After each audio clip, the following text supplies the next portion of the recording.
Bonjour à tous, je m'appelle donc Charles Sylvestre, je suis étudiant à PSB en Master 2 et donc on vient vous présenter avec Kevin notre mémoire.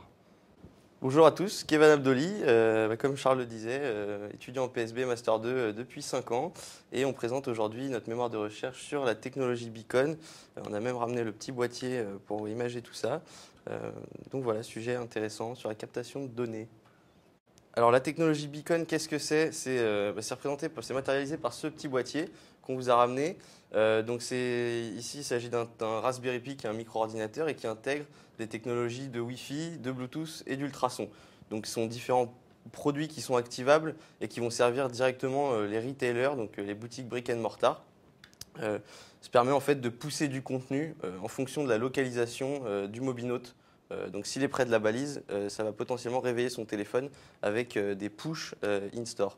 Comment ça fonctionne? Je suis un annonceur Zara. Je décide de lancer une campagne de publicité géolocalisée.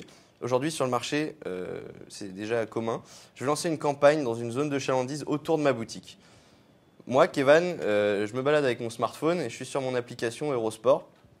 Et je vais recevoir la publicité Zara puisque je suis dans la zone de chalandise que Zara a targetée. Jusque-là, sur le marché, ça existe déjà, il n'y a rien de nouveau. Ce qu'il y a de nouveau, c'est la balise qui est en magasin, qui sera installée dans le Zara et qui, lorsque je me déplacerai dans le Zara suite à l'affichage de la publicité, me captera et me considérera comme revenant suite à la publicité. Donc pour l'annonceur, c'est intéressant puisque il peut tout de suite savoir par rapport au budget qu'il a investi combien ma venue a coûté. Est-ce que je coûte 20 centimes pour faire venir quelqu'un ou est-ce qu'on est aux alentours de 3 euros? Donc ça, c'est la première mécanique qui est celle de Drive to Store, faire venir et mesurer. La seconde étant d'analyser ce qui se passe in-store avec tous les leviers d'analytics qu'on connaît sur le web. Combien de temps je suis resté? Est-ce que je suis un client récurrent? Le délai moyen de mes visites, la récurrence des visites, etc. Et la solution de push in-store, donc c'est le travail in-store. Lorsque je suis près de la balise, on m'envoie un message. Zara communique sur ses soldes quand je suis en magasin. La dernière mécanique, c'est la mécanique de retargeting, c'est de dire j'étais dans le magasin Zara, je sors du Zara, j'ouvre mon application Eurosport et là je vois la publicité Zara, on arrive à me recontacter suite à ma venue en magasin. Donc c'est tout un parcours du mobinote qu'on va encadrer, du pré-achat au moment où le client est in-store jusqu'au post-achat. En ce qui me concerne, j'ai été donc en stage chez Page Jaune durant 6 mois et en fait, un des managers m'a parlé en fait de ce système-là, donc de Beacon, qui était développé par plusieurs entreprises et qui intéressait vraiment les différents protagonistes. Et donc du coup, on a voulu vraiment découvrir plus. On a senti qu'il y avait quelque chose, un potentiel derrière ce dispositif. Non, effectivement, il y avait très peu d'articles en fait internationaux et qui ont vraiment émergé parce que la technologie est vraiment neuve et les entreprises commencent tout juste en fait à les mettre en place. On a vraiment dû aller à la rencontre des professionnels pour qu'ils puissent nous donner les résultats qu'ils ont obtenus depuis quelques mois seulement. En fait. Alors effectivement, donc on a construit notre méthode de recherche principalement donc en qualitatif, c'est-à-dire qu'on a voulu aller à la rencontre des gens. On a ciblé une petite dizaine d'entreprises, mais également 5-6 utilisateurs physiques donc, qui étaient réellement en boutique et on est allé à la rencontre de ces gens-là dans les centres commerciaux.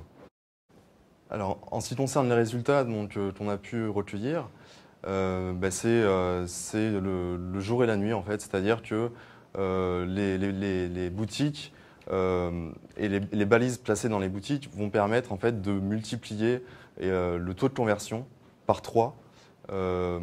Alors tout dépend en fait de l'objectif de l'annonceur, mais l'annonceur qui va pousser des messages va permettre une efficacité en fait. Ce dispositif permet une efficacité bien accrue sur les mobinotes.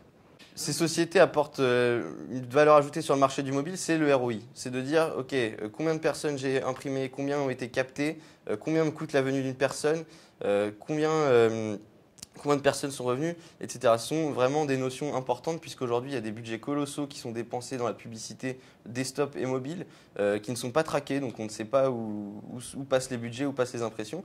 Tandis qu'aujourd'hui, on a des solutions qui arrivent et qui peuvent dire, voilà, sur 40 000 euros, il y a eu 10 000 personnes qui sont revenues, ça fait un taux de retour de tant de pourcents et un coût d'acquisition de X euros. Donc tout de suite, on vient voir l'annonceur avec une métrique métier, avec des résultats et avec des projections. Donc c'est complètement différent de l'approche existante aujourd'hui. Le résultat qui est exploitable de notre mémoire, c'est de dire, aujourd'hui on a trouvé on pousse un moyen d'avoir des coûts d'acquisition par visite en magasin, par exemple. On a des cas clients, des business cases qui disent, dans le vêtement, c'est 3,50 € pour faire venir un mobinote qui se trouvera dans une zone de chalandise précise. Donc toutes ces métriques sont importantes pour l'annonceur.